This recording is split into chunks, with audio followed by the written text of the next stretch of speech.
Channel को subscribe करिए, bell icon दबाइए, ये वीडियो ज्यादा से ज्यादा लोगों तक पहुंचाइए।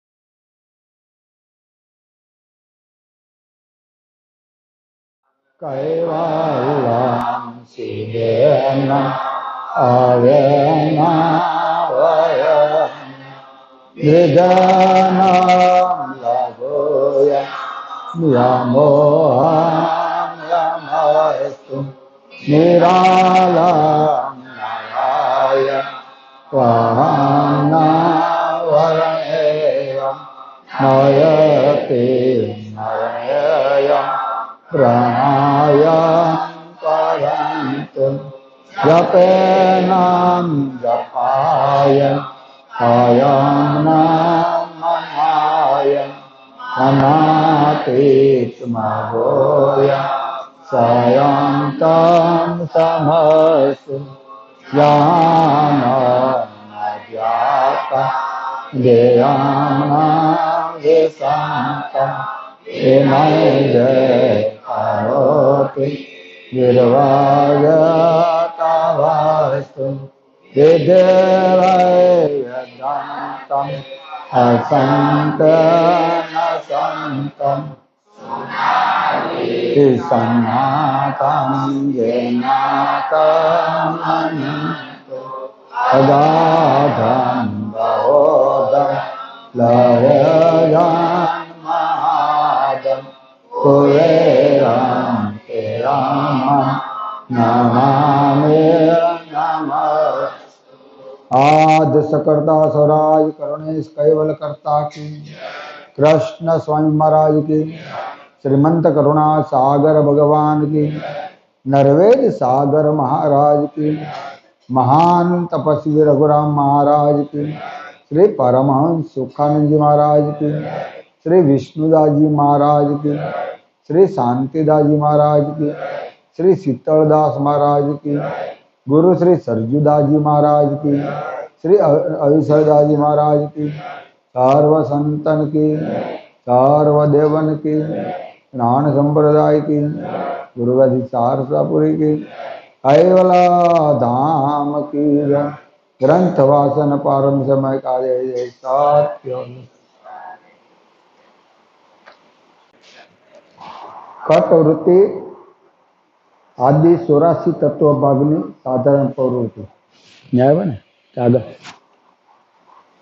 સ્વવૃત્તિ અને 84 તત્વની જે આપણા શરીરમાં જે પ્રવૃત્તિ ચાલે છે એ બાબજી આપણે બતાવે છે.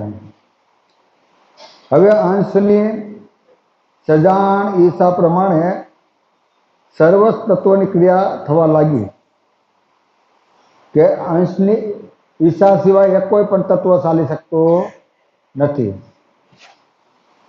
તે વિશે સ્પષ્ટ ખુલાસો નીચે પ્રમાણે કહું છું તે સાંભળો.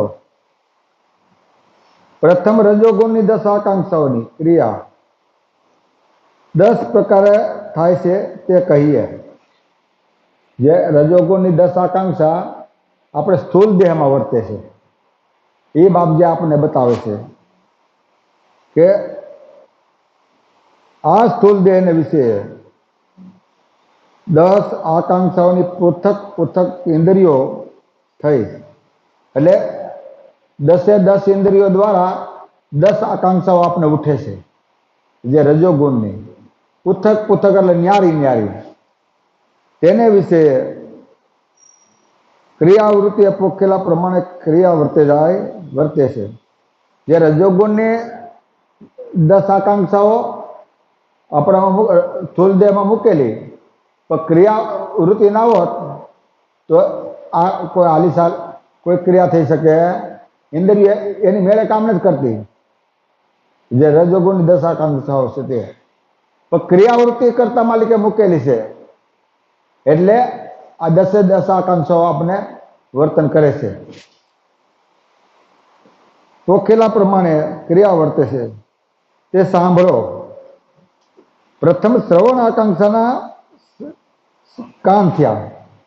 શ્રવણ એટલે સાંભળવું, એક આકાંક્ષા છે આપણને. વળી તેની ક્રિયા તે નાનાવિધ પ્રકારના નાદ તથા શબ્દ શ્રવણ કરે. આપણને વાજિંત્ર પછી વાણી આપણે કોઈ બોલતા હોય સાંભળીએ છીએ. આપણે મૂળ જેટલો અવાજ આવે છે તે બધો કાને શબ્દ પડે છે એનો, અને આપણને શબ્દ સાંભળવાનું મન થાય છે. જો કાને દિક્પાલ દેવ મૂકેલા છે, પણ શ્રવણ આકાંક્ષા ન હોય તો દિક્પાલ દેવ કોઈ કામ કરી શકે નહીં. એટલે આ શ્રવણ આપણે વિવિધ પ્રકારના નાદ સંભળાવે છે. નાનાવિધ પ્રકારના નાદ તથા શબ્દ શ્રવણ કરે છે. પછી તે સર્વ સુષ્ટ સારું હોય કે દુષ્ટ હોય, આપણે સાંભળવા જેવું હોય ન સાંભળવા જેવું હોય તો એ શબ્દ કાને પડે છે, એટલે એને શ્રવણ આકાંક્ષા કીધી બાપજીએ. હોય પણ જેમ ઉચ્ચાર કરે તેમ સાંભળે. હવે સુગંધ આકાંક્ષાની નાસિકા ઇન્દ્રિય થઈ. સુગંધ એટલે જે આપણે વાસ લઈએ, આપણે જે આપણે નાનાવિધ પ્રકારના આપણે સૂંઘવાનું મન થાય.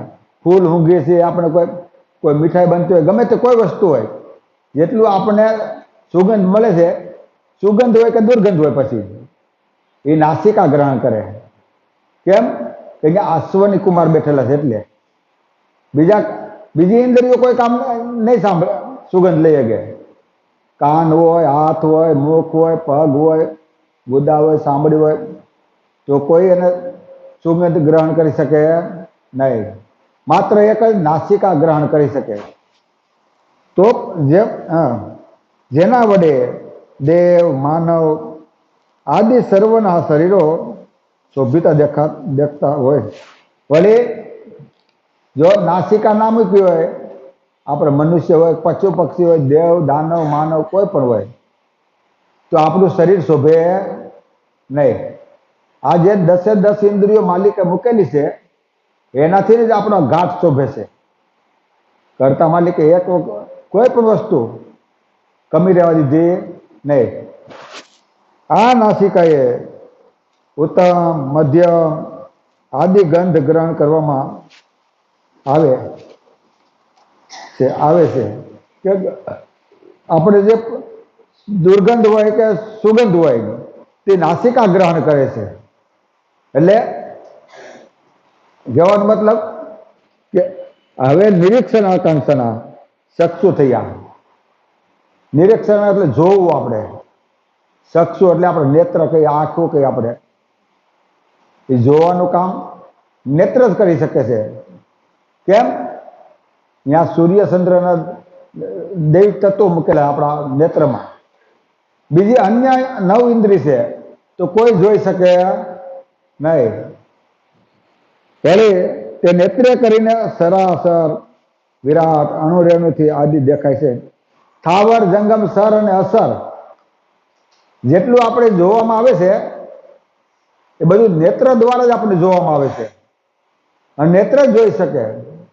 અંદર અન્ય બીજી વિજાતિ ઇન્દ્રિયો કોઈ જોઈ શકે નહીં. કેમ કે એની સજાતિનો છે, એટલે સૂર્યની સજાતિમાં જે દૈવિક તત્વ આપણા નેત્રમાં મૂકા સૂર્ય ચંદ્ર, એટલે એ જ જોઈ શકે, બીજું કોઈ જોઈ શકે નહીં. વળી શુદ્ધાતુષા આકાંક્ષાની મુખ ઇન્દ્રિય થઈ.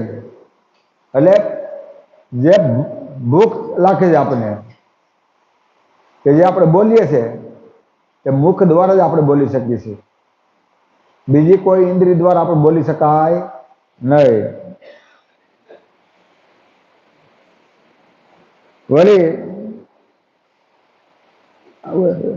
ઉસાર મુખ ઇન્દ્રિય થઈ. આ મુખ વડે ખાન પાન આદિ અન્ન ભક્ષણ કરાય છે. આપણે જે કોઈ પણ ફળ ફલાદી લઈએ કે ખાઈ છે, આપણે અનાજ ખાઈ, કોઈ પણ વસ્તુ ખાવામાં આવે છે તે મુખ દ્વારા જ આપણે ખાઈ શકીએ છીએ. એટલે ત્યાં શુદ્ધાપિપાસા આકાંક્ષા મૂકી કે 24 કલાક આપણે ઠરીને બેહવા દેતી નથી.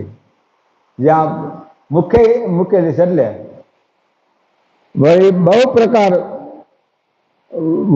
બહુ પ્રકારે વારંવાર આ રસના ઉસાર ભક્ષણ કરાય છે. ઉસાર આકાંક્ષાની જીવ્યા ઇન્દ્રિય થઈ, જે આપણે મુખ દ્વારા જે કંઈ આપણે બોલીએ છીએ, સત્ય અસત્ય, કોઈ પણ વાણી ઉસાર થાય છે. 52 અક્ષરની વાણી નીકળે છે મુખ દ્વારા. ત્યાં જીભ્યા આકાંક્ષા મૂકી ત્યાં, એટલે આપણે ઉસાર કરી શકીએ છીએ. બીજી કોઈ પણ ઇન્દ્રિય હોય તો એ ઉસાર કરી શકતી નથી. આ રસના એ રસનો સ્વાદ જણાતો હોય. વળી જ્યાં આપણે ખટ રસ કોઈ પણ આપણે લઈ છે, અનાજ, કઠોળ, ફળ, ફૂલ, કોઈ પણ રસાદ્વાર, તો જીભ એનો તરત જ પારખ કરે છે. ખાટું છે, તીખું છે, કોરું છે, ગળ્યું છે, કે મોરું છે, કે બગડી ગયું છે. દૂધ આપણે ઘણી વખત બગડી ગયું હોય તો બીજે ખ્યાલ નહીં પડે આપણે, સા બગડી ગયો તો જીભ ઉપર જાય તરત જ ખ્યાલ પડી જાય. કેમ કે અહીંયા વરુણ દેવતા મૂકેલા છે બાપજીએ. વરુણ દેવતા એટલે દૈવિક તત્વ. કોઈ દેવો આપણા ઘાટમાં નથી આવ્યો પાછા, એના સજાતિના તત્વો આપણા ઘાટમાં મૂક્યા છે. એટલે ત્યાં આપણે ઉચ્ચાર કરીએ એટલે રસના આપણે પારખ કરી શકે છે.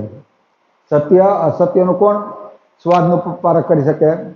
કોઈ જીભિયા કરી શકે છે. હા, વળી વારંવાર આ સ્વાદ જણાતો હોય. બહુ પ્રકારે વારંવાર શબ્દનો ઉચ્ચાર થાય છે. વળી શબ્દનો ઉચ્ચાર થયા જ કરે છે. એમાં શબ્દ કોઈ ખૂટતા નથી અને મોઢું જીભ પણ રહેતી નથી. શીતોષણ આકાંક્ષાની તવસા ઇન્દ્રિય થઈ, એટલે કે શીતોષણ આકાંક્ષાની તવસા એટલે સાંભળી.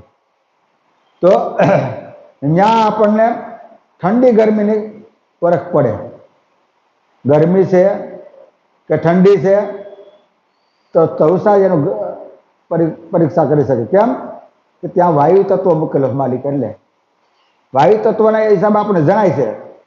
માનો કે ઠંડો પવન હોય, ગરમ પવન હોય, તે આપણે દેખાતો નથી.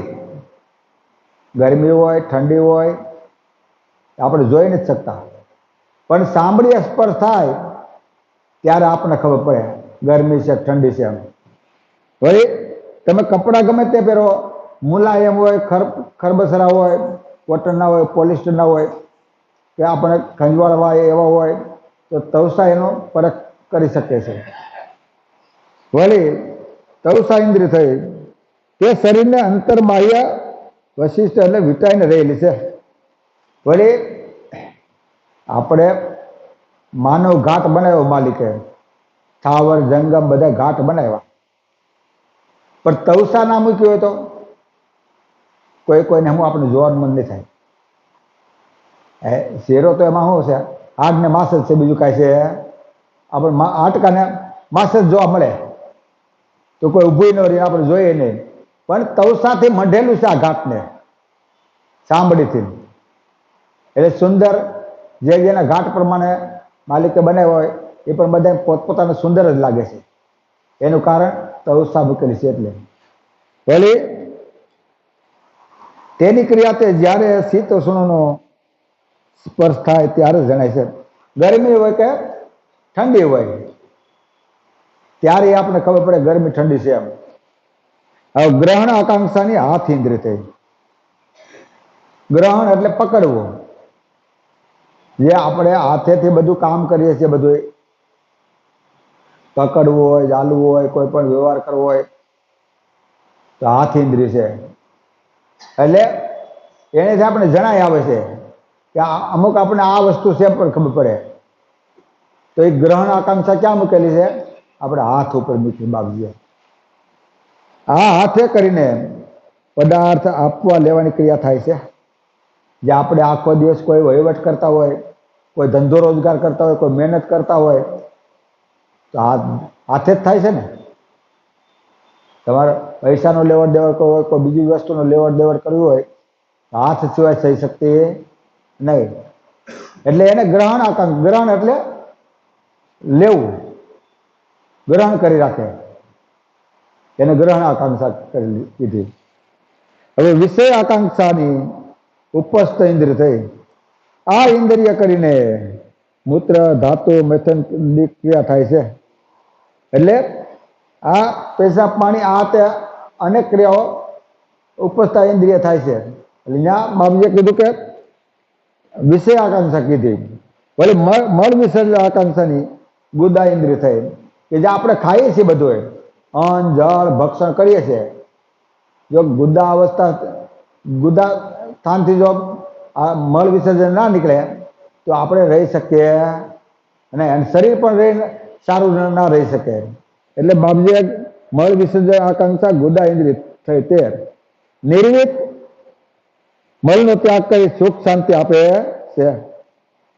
હવે 10મી ગમન આકાંક્ષા ના પગ થયા, કે ગમન એટલે સાલું, કે આપણે જ્યાં જવું હોય ત્યાં આ પગ નહીં હોય એની મેળે કઈ રીતે આપણે જઈ શકીએ. અન્ય બીજી ઇન્દ્રિય તો આપણે કામ નહીં લાગે, ચાલવું હોય. હવે સાધનો થઈ ગયા, પણ સાધન લગન જવું હોય તો આપણે હાલીને તો જવું પડે ને એટલું. એટલે એને હું કીધું ગમન આકાંક્ષા કીધી બાપજી કે આ ગમન આકાંક્ષાના પગ થયા. આ પગ વડે હલન ચલનની ગતિરૂપ ક્રિયા થાય છે અહોનિશ, જાગ્યાથી ત્યારે હુંય તા સુધી.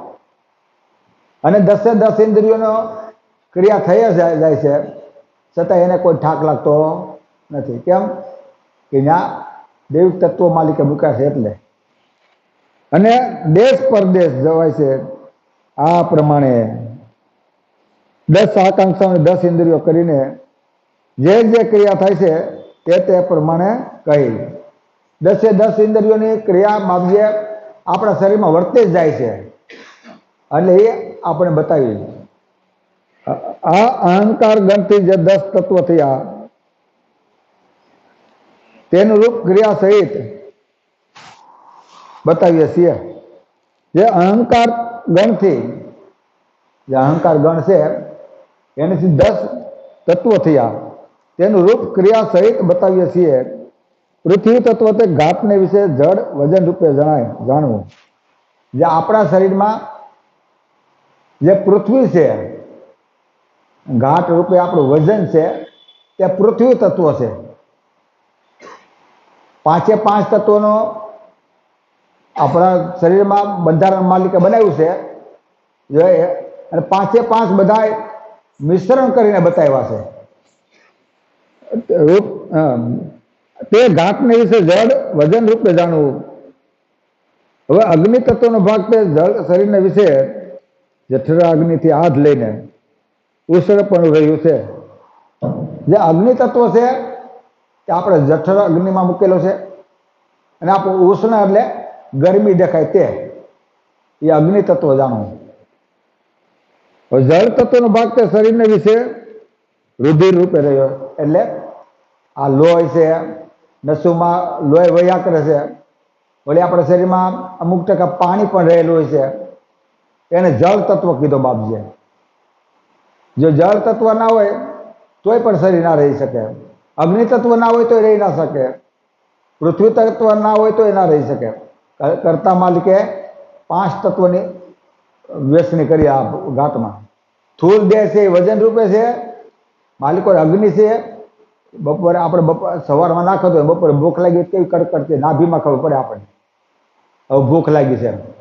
કેમ કે આ જઠરા અગ્નિ મૂકેલી છે. એટલે વળી જળ તત્વ વિનાશ રૂપે છે, અગ્નિ તત્વ વાયુ તત્વ આપણે સ્પર્શ રૂપે મૂકેલી છે માલિકે.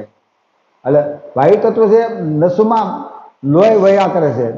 આકાશ તત્વ આપણા શરીરમાં પોલાણ રૂપે રહેલું છે. જે હાડકા આપણા પોલાણ છે ને તેમાં આકાશ તત્વ મૂકેલું છે.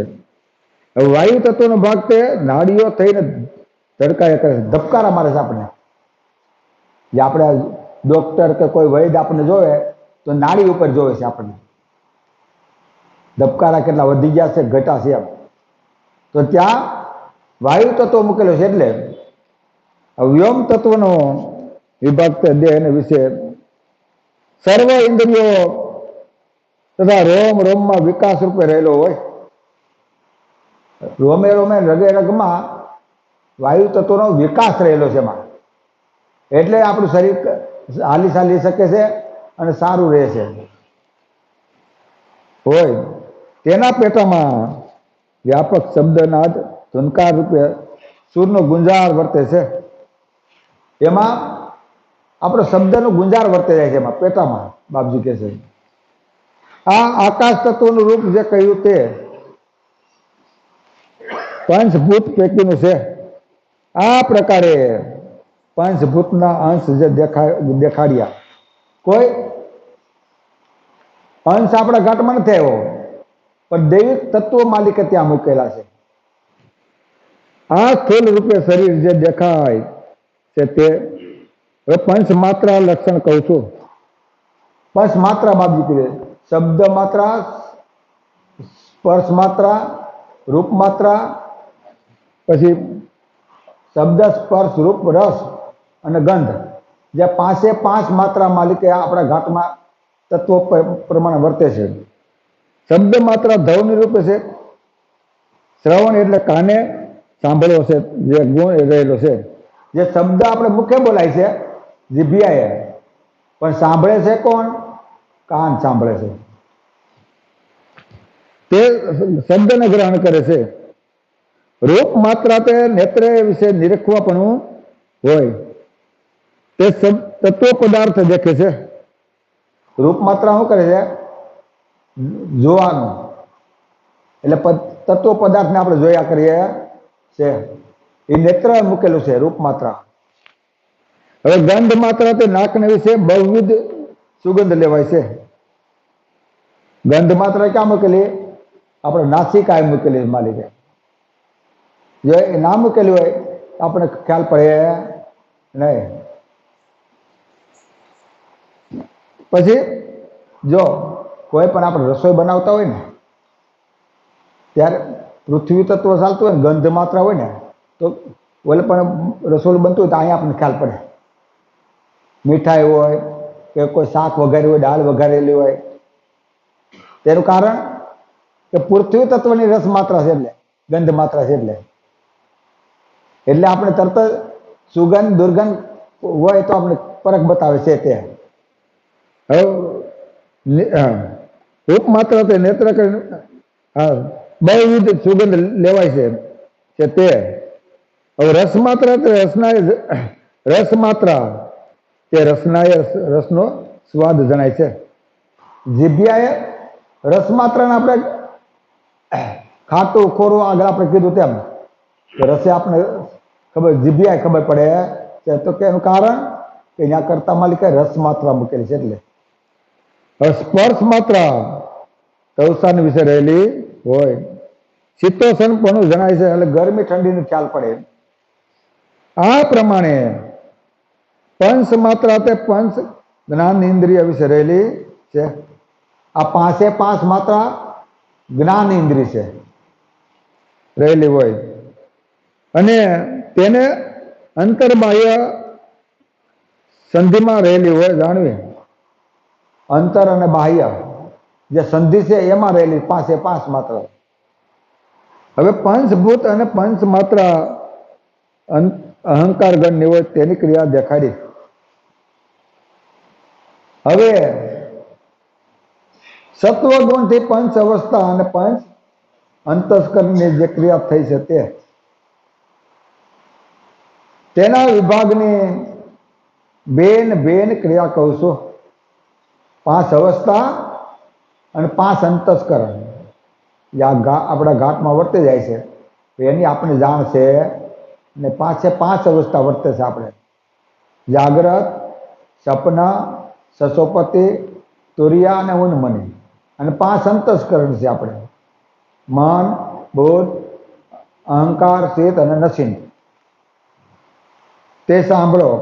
મન અંતસ્કરણની ક્રિયા તે પદાર્થના નાનાવિધ સંકલ્પ વિકલ્પ કરે જાય છે. મન અંતસ્કરણ જ્યારે આપણા અંતઃકરણ મોખરે હોય 4 અંતસ્કરણ વર્તે છે. એમાં મન હોય તો બાપજીએ આદરના અંગમાં બતાવ્યું છે અંશતા લેવા ગ્રંથમાં 37મું નહીં 37મું નહીં પણ 39-46મું છે. એટલે જે અંતઃકરણ મોખરે હોય તેને 3 પાછળ ટેકો આપે છે. એમાં મન અંતસ્કરણ વર્તું હોય ને આપણે ત્યારે પદાર્થના જ વિચાર આવે આપણે, કોઈ લેવા મૂકવાના આ તે પદાર્થનો જ ભાવ હોય આપણા અંતસ્કરણમાં. તો સમજી લેવું કે મન અંતસ્કરણ વર્તે છે. વળી બુદ્ધિ અંતસ્કરણ તે મનના સંકલ્પનો નિશ્ચયપૂર્વક ઘાટ વારંવાર ઘડે છે. જે મને જે એને સંકલ્પ વિકલ્પ કર્યો તો બુદ્ધિ એને ટેકો આપે છે, ઘાટ ઘડે જાય છે. વળી અહંકાર તો તોલ વજન કરે છે. આ ખરું કે આ ખરું એમ તોલ વજન કરીને અહંકાર બતાવે છે. આખરે તો મોખરે તો મન જ અંતઃકરણ છે. તે પ્રમાણે ઇન્દ્રિયો દ્વારા આગળ પ્રગટ પ્રવૃત્તિ થતી જાય છે. હવે અહંકાર અંતસ્કરણ તે બુદ્ધિએ ઘડેલા ઘાટનું તોલ વજન કરીને જુએ છે. મન સંકલ્પ વિકલ્પ કરે, બુદ્ધિ ઘાટ ઘડે છે, અને અહંકાર શું કરે છે? તોલ વજન કરે છે. આ કાંટા તો હમણાં નીકળ્યા, માલિક આમાં તો પહેલેથી ને કાંટો મૂકી દીધો છે તોલ વજન કરવાનો, ઘાટે ઘાટમાં મૂકી દીધા માલિકે. આ વૈજ્ઞાનિકો જે કાંટા બતાવ્યા આપણે મંદિરમાં રાખો બધે હોય છે અત્યારે નીકળ્યા, વૈજ્ઞાનિક નીકળ્યું ત્યારે. માલિકે જ્યારે આપણે ઘાટની રચના કરતા તરત જ એમાં કાંટો મૂકી દીધો છે તોલ વજન કરવાનો. એટલે અહંકાર અંતસ્કરણ તોલ વજન કામ કરે છે. હવે ચિત્ત અંતસ્કરણ તે ચિત્વન કરીને નીચેના 3 અંતઃકરણ સદાય સહાય કરે છે. પેલા 3 અંતસ્કરણ મન, બુદ્ધ ને અહંકાર, એને 3 કાર્ય કર્યું. એને ચિત્ત અંતસ્કરણ ચિત્વન કરીને નીચેના 3 અંતઃકરણ સદાય સહાય કરે છે. હે શ્રોતાઓ, આ સાંભળીને તું કહીશ કે ચિત્વન કરવાનું કામ તો ચિત્તનું છે,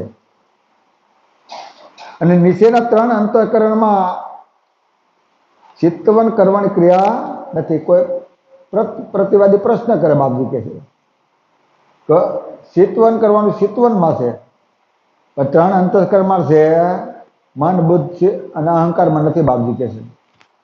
તો ચિત્તવન વિના મનથી સંકલ્પ, બુદ્ધિથી ઘાટ અને અહંકારથી તોલ કરવાનું એ ક્રિયા કેમ કરીને થશે?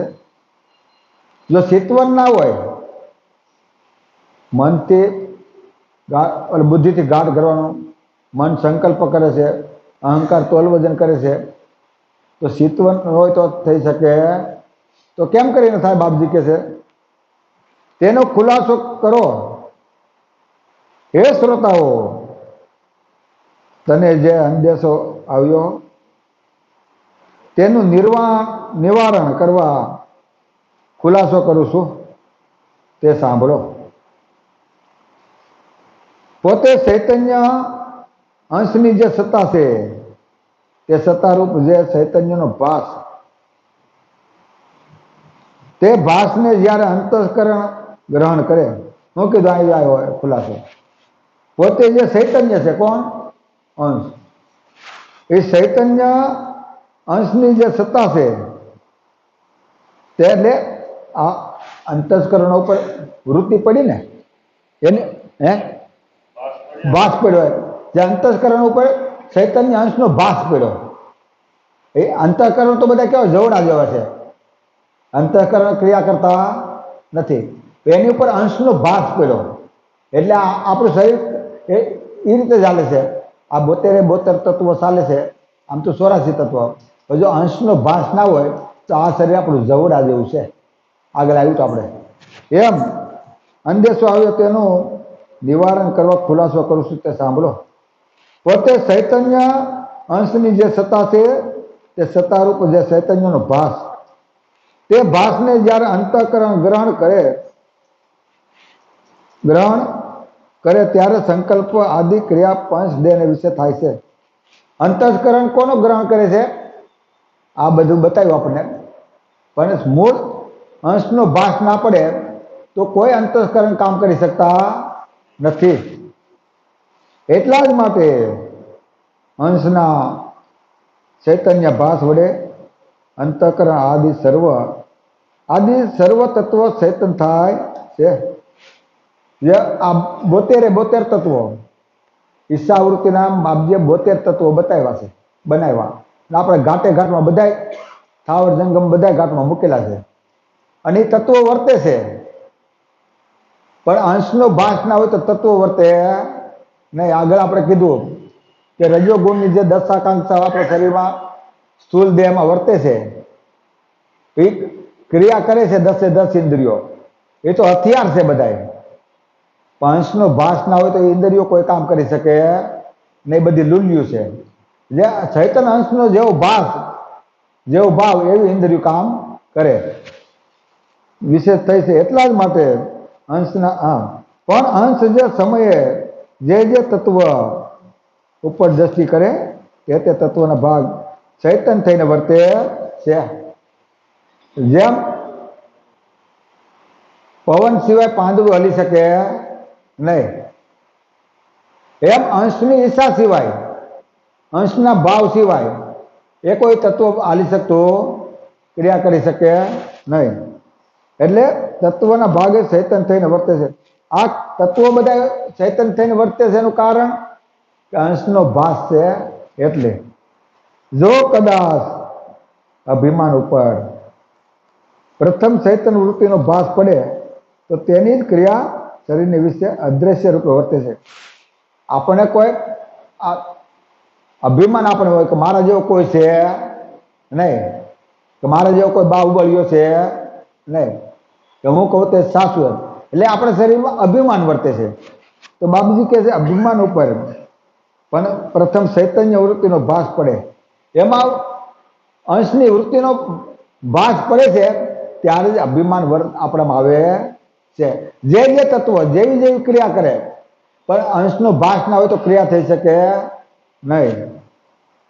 તેની જ ક્રિયા શરીરને વિશે અદ્રશ્ય રૂપે વર્તે છે. એ કેવા છે?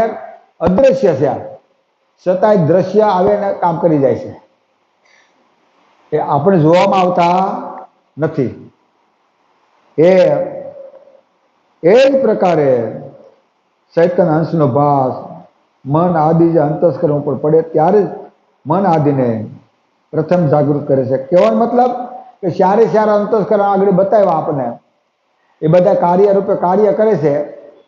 અંશનો ભાસ ન હોય તો કોઈ અંતસ્કરણ કામ કરી શકે નહીં. ત્યારે જ અંતઃકરણ વર્તા જાય.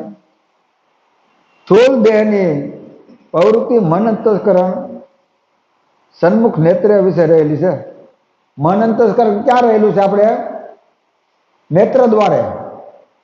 એટલે નેત્ર એ આપણે જોઈને કોઈ વસ્તુ આપણે પદાર્થ ખરીદવો હોય, કોઈ ખાનપાન કરવું હોય, કોઈ રસાલ સ્વાદ લેવું હોય તો મન અંતસ્કરણ દ્વારા નિરીક્ષણ કરીને પછી જ આપણે એનો વિચાર કરીએ છીએ. આ પ્રમાણે મન અંતસ્કરણનો વહીવટ પ્રત્યક્ષ દેખાય છે. જો મન દેખાતું નથી, જોવામાં, જાણવામાં, પકડવામાં આવતું નથી, પણ એનો વહીવટ આપણે પ્રત્યક્ષ દેખાય છે. એ મનનો સંકલ્પ ઉકેલ્પ શેનો છે? પદાર્થ ગ્રહણ કરવાનો, પદાર્થ ભાવના છે એની. એટલે પદાર્થ ઉપર વૃત્તિ ગઈ, પદાર્થ ઉપર આપણે કાંઈ લેવા મૂકવાનું થયું તો નેત્ર દ્વારા મન રહેલું છે. એ પછી બુદ્ધિ, અહંકાર કે ચિત્ત કે નચિંત ના કરી શકે, એ નેત્ર દ્વારા મન જ રહેલું છે. હવે ત્યાર બીજા અંતસ્કરણની પ્રવૃત્તિ અદ્રશ્ય છે, એટલે પ્રત્યક્ષ જોઈ શકાય તેમ નથી. પણ આ દ્રશ્ય અદ્રશ્ય બંને પ્રવૃત્તિઓ ચૈતન્ય વૃત્તિના ભાસ વડે થયા જાય છે. બીજા અંતસ્કરણની બુદ્ધિ ગાંઠ કરે, અહંકાર તોલ વજન કરે, ચિત્ત ચિતવન કરે, એ આપણે દેખાતું નથી પ્રત્યક્ષ. પણ દ્રશ્ય હોય કે અદ્રશ્ય પ્રવૃત્તિ હોય, ચૈતન્ય અંશનો ભાસ ના હોય તો કોઈ કાર્ય થઈ શકે નહીં. પણ એમ જાણજો, હવે પાંચમું નસિત અંતસ્કરણ તે સર્વ અંતઃકરણના મૂળ રૂપે છે. ચારે ચાર અંતઃકરણ ત્યાં સમાઈ જાય છે નસિત અંતઃકરણમાં, એટલે ત્યાં કોઈ ચિતવન રહેતું નથી. તેની ક્રિયા નસિંત રૂપે વર્તે છે. જે સમયે ચાર અંતઃકરણની ક્રિયા નિવૃત્ત થઈ જાય, ઋતિ સમય થાકીને બેસે, તે સમયે નસિંત પરુ રહે છે. તે વખતે કોઈ પૂછે કે હે ભાઈ શું કરો છો? કોઈ આપણે પૂછે, બેન હોય કે ભાઈ હોય, આપણે સમજતા બેઠા હોય, એટલે બેઠા હોય તો કે ભાઈ શું કરો છો? કઈ કામ નથી કરતા ભાઈ, બેઠા છે એમ કે. તમે ઘેરે હોય ને કોઈને ફોન આવ્યો તો શું કરો છો? કઈ નહીં, એમને બેઠા છે.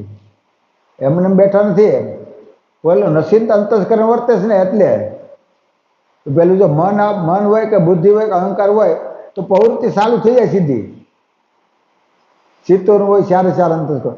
આ નસિંત અંતઃકરણ વર્તે છે, એના હિસાબ આપણે એમ કહીએ છીએ કઈ નહીં, અમને અમસ્તા બેઠા છે એમ કે. હા, આ નસિંતપણાનો અમલ નજરે આવતો હોય આવું કહે છે. તે નસિંત અંતઃકરણની પ્રવૃત્તિ જાણવી. આ પ્રકારે 5 અંતઃકરણની ક્રિયા બતાવી બાપજી કે આ બધી જે ક્રિયા થાય છે, તત્વો વર્તે છે, બધું ચાલે છે. તો ભાઈ ના હોય ને એનો ભાસ ના પડે તો કોઈ કામ કરી શકે નહીં. હવે 5 અવસ્થાની ક્રિયા કહું છું. પેલા અંતસ્કરણની વાત આવી આપણે. હવે અવસ્થાઓ આવી કહું છું તે સાંભળો. જાગ્રત અવસ્થા તે સર્વ સરાસર દ્રષ્ટ પદાર્થ દેખાય છે, સર અને અસર. જે જાગ્રત અવસ્થા ક્યાં રહેલી છે? નેત્ર દ્વારા. મન અંતસ્કરણ, આપણું પ્રત્યક્ષ સ્થૂળ દેહ, મન અંતસ્કરણ, જાગ્રત અવસ્થા. આ નેત્ર દ્વારા કરીને આપણે પ્રત્યક્ષ દેખાય છે. અને જાગ્રત અવસ્થા આપણો આમ તો મનુષ્ય દેહ છે. જાગ્રત અવસ્થા મન અંતસ્કરણ નેત્ર દ્વાર વર્તે છે આપણે. તે અને આપણને કઈ પદાર્થ અગર કામની એ સ્મૃતિ પડે છે, તેનાથી ફરીને સમરણ આવી જાય, તેને જાગ્રત અવસ્થા કહેવાય છે. કે કોઈ પદાર્થ આપણે લીધો હોય અને આપણને ખ્યાલ ના રહ્યો હોય, કેમ કે સપના અવસ્થા વર્તી હોય કે સસોપતિ અવસ્થા વર્તી હોય, ત્યારે આપણા હાથે કોઈ મુકાઈ ગયું હોય તો એની સ્મૃતિ આપણે રહેતી નથી. ફરીને જાગ્રત અવસ્થા વર્તે ત્યારે ખબર પડે કે આ વસ્તુ આપણે ફલાણા ઠેકાણે મૂકેલી છે. હવે સપના અવસ્થા તે વૃથા ભાષણ કરે છે. અમથા ખોટા વિચારો આવ્યા કરે આપણને, કા ખોટો બકવાદ કર્યા કરે. એને આપણે ખ્યાલ નથી રહેતો કે આપણે બકવાદ કરીએ છીએ, ખોટા વિચારો આવે છે. તે એ કોણ કામ કરે છે? પેલી અવસ્થા જાગ્રતમાંથી સપના અવસ્થા આવી, એ અવસ્થા પલટાઈ ગઈ આપણી અને આપણે ઘાટમાં વર્તે છે તો પણ આપણને ભાન નથી. વૃથા આપણે ખોટા વિચારો આવ્યા કરતા હોય અને ખોટા આપણે બકતા હોય તો એનો આપણે ખ્યાલ રહેતો નથી કે મારામાં કઈ અવસ્થા ચાલે છે. કેમ? ચૈતન્ય એટલો જાગ્રત નથી થયેલો. એટલે આપણો જે ચૈતન્ય અંશ છે જે તત્વોને આધીન થઈ ગયો છે. તત્વો અંશને આધીન રહેવા જોઈએ, એને બદલે ઓલો અંશ એ તત્વોને આધીન થઈ ગયો છે. એટલે આપણે સપના અવસ્થા વર્તે, એનો બળબડ થયા કરે, ખોટા વિચારો આવે, પછી એમાં કલાકો ને કલાક હોય જાય. આપણે અહીંયા બેઠા હોય, કથામાં બેઠા હોય, આપણને લાગે પ્રત્યક્ષ બેઠા છે, તો વિચારો ક્યાંય ઘેરે જઈ ગયા, ત્યાં હગા સંબંધીમાં ગયા હોય, કાં કોઈક દવાખાના પછી ત્યાં પૂગી ગયા હોય આપણે, તો એ સપના અવસ્થા છે. આપજી કહે છે સમરણ આવી જાય તેને જાગ્રત અવસ્થા કહેવાય છે. હવે સપના અવસ્થા તે વૃથા ભાષણ કરે અને નિંદ્રામાં અનેક ચિત્ર વિચિત્ર ચરિત્ર સમજાવે, તેને આપણે જોઈએ છીએ. તે આ બંને પ્રકાર સપનાના છે. વળી સપનામાં આપણે સપના બધા આવેલ જ છે, એટલે હોતા હોય પથારીમાં અને બીજા કેટલાય બંગલાના ક્યાંય ના ક્યાંય આપણે ગાંઠ ઘેરા થયા હોય એટલે સપના વસ્તુ વર્તતું હોય આપણે ત્યારે એટલે સપના આવે એમ જાણવું. હવે સસોપતની અવસ્થા તે સપના જેવા અલ્પ પદાર્થ નજરે પડે અને વારંવાર તેનો લય થઈ જાય. જે અલ્પ પદાર્થ જે આપણે સૂતા હોય ને કદાચ અલ્પ સપનું આવ્યું હોય ને તો એ આપણે ખ્યાલ રહે નહીં. વારંવાર તેનો લય થાય વળી પૂર્ણ નજરે પડે જે સપનાનો ઘાટ પૂર્ણ થવા દે નહીં. એવું વર્તન જેને થાય છે જાગૃત થયા પછી પોતે કહે છે કે મને સપના આવ્યું હતું પણ પૂરી ખ્યાલ ન રહી.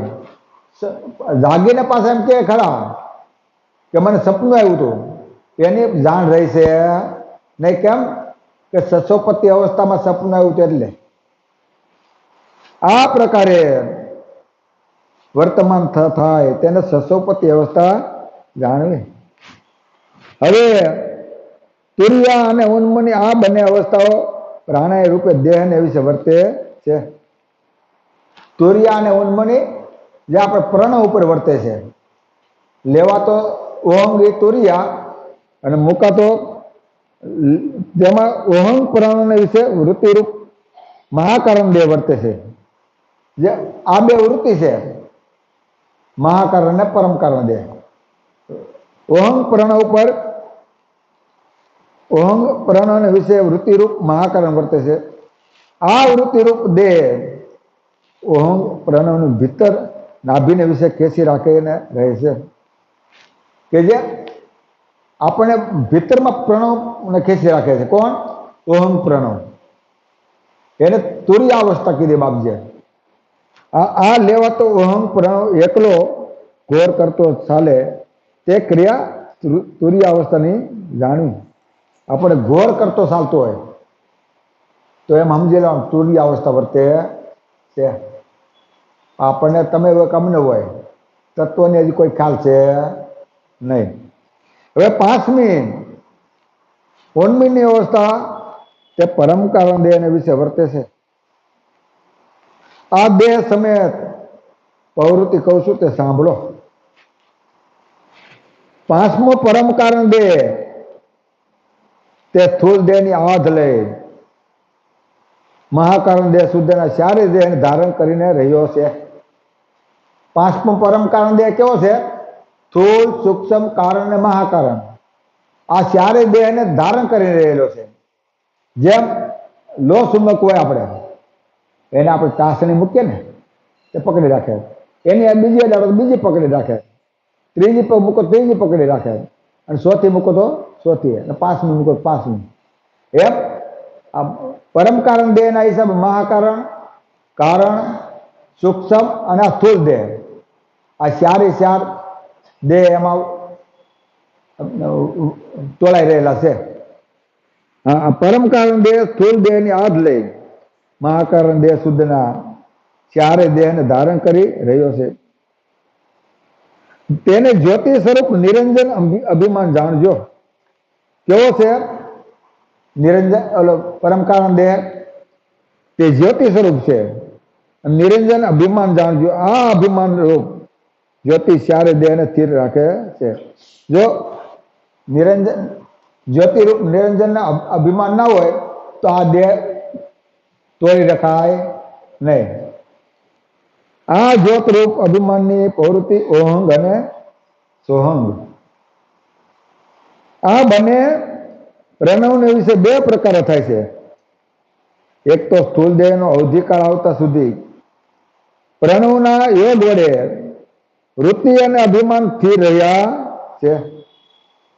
જ્યાં સુધી સ્થૂળ દેહનો અંત ના આવે કે અવધિ ના આવે ત્યાં સુધી પ્રણવ યોગ વડે વૃત્તિ અને અભિમાન સ્થિર રહ્યા છે. બીજું આ વૃત્તિ અને અભિમાન તો પ્રણવનું પણ કારણ થઈ રહ્યા છે. જો વૃત્તિ અને અભિમાન ના હોય તો પ્રણવ પણ રહી શકે નહીં. તે સ્પષ્ટ કેવી રીતે સમજાય તે સાંભળો. લેવાતા અને મુકાતા બંને પ્રણવની ક્રિયા આદિથી મધ્ય અને અંત સુધી વૃત્તિ અને અભિમાન વડે થયા જ જાય છે. જ્યારથી આપણો જન્મ થયો ત્યારથી આપણું જ્યાં સુધી શરીર છૂટશે જેટલો આપણે પ્રણવનું નિર્માણ કરેલું છે માલિકે ત્યાં સુધી આપણે લેતો મુકાતો પ્રણવ નિરંતર ચાલ્યા જ કરે છે અને ચાલે જ છે. એ નિરંતર પ્રણવ ના ચાલે તો આપણો ઘાટ રહી શકે નહીં. પ્રણવના હા અભિમાન લેવાતા અને મુકાતા આ અભિમાન વડે થાય છે. આ પ્રકારે ઓહંગ સોહંગ પ્રણવ અને વૃત્તિ તથા અભિમાન એમના ઉલટા સુલટી સંબંધ વડે બંનેની ક્રિયા થાય છે. આમ પ્રણવનું કારણ વૃત્તિ અને અભિમાન આ બે જણાય તો જ છે. પણ અભિમાન વૃત્તિ સંયુક્ત રહેલો છે. કોણ? આ પ્રણવ. એમાં અભિમાન રહેલો છે, વૃત્તિ પડેલી છે એટલે આ સાયલાસ કરે છે. આ વૃત્તિ સંયુક્ત અભિમાન જ્યારે ખેંચી લીધેલા પ્રણવને નાસિકા દ્વારા બહાર મૂકે છે ત્યારે આ છૂટતો સોહંગ પ્રણવ ઘોર કરતો નીકળે છે. આ જ્યારે ખેંચી લીધેલા પ્રણવને નાસિકા દ્વારા બહાર ખેંચે છે મૂકે છે ત્યારે આ પ્રણવ કેવો છે? ઘોર કરતો પ્રણવ પરમકારણ દેહનો મહાકારણનો લેવાતો ઘોર પ્રણવ હોય અને પરમકારણ દેહનો મુકાતો ઘોર હોય.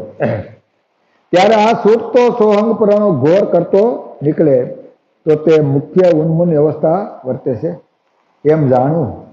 પેલી તુર્ય અવસ્થા વર્તી હતી અને આ ઉન્મૂની અવસ્થા છે વર્તે છે. અને આપણા શરીરમાં 5 અવસ્થા નિરંતર ચાલ્યા કરે છે એની આપણે જાણ છે નહીં. કેમ કે આપણે એટલા જાગ્રત નથી, અચેત છીએ એટલે આપણી દ્રષ્ટિ આપણી વૃત્તિ બહાર પડેલી છે. એટલે એ વૃત્તિ આપણી પ્રણવ ઉપર પડેલી હોય તોય જણાય છે, એની મેળે જણાય એવું છે નહીં.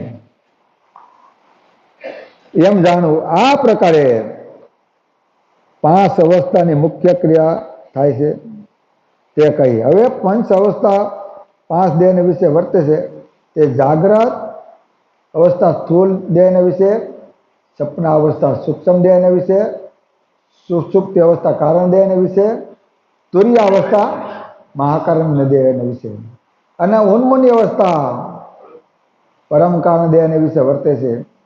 આ પ્રકારે અંતઃકરણ તથા અવસ્થા એ 10 તત્વ સત્વગુણથી થયેલા તેની ક્રિયા કહી. એટલે 5 અવસ્થા સ્થૂળ દેહમાં આપણે જાગ્રત અવસ્થા, સૂક્ષ્મ દેહમાં સપના અવસ્થા, કારણ દેહમાં સચોપતિ અવસ્થા અને મહાકારણ દેહમાં તુર્ય અવસ્થા અને પરમ કારણ દેહમાં ઉન્મૂની અવસ્થા. આ નિરંતર આપણા ઘાટમાં વર્તે જાય છે. જો કે જીવનભાઈ જેટલું મને કંઈ ફાવેલું છે એનો અભ્યાસ સારો છે એટલે આમાં કાંઈ ભૂલ ચૂક હોય તમારે સુધારીને જોઈ લેવાનું. જીવનભાઈ કદાચ ગ્રંથ વાંચ્યો હોત તો બહુ ખુલાસા નીકળે અને છીન ભીન કરીને બતાવે તો ભાઈનું આજ થોડો ગળામાં તકલીફ છે એટલે મને 2-5 દિવસે જોયું નહોતું.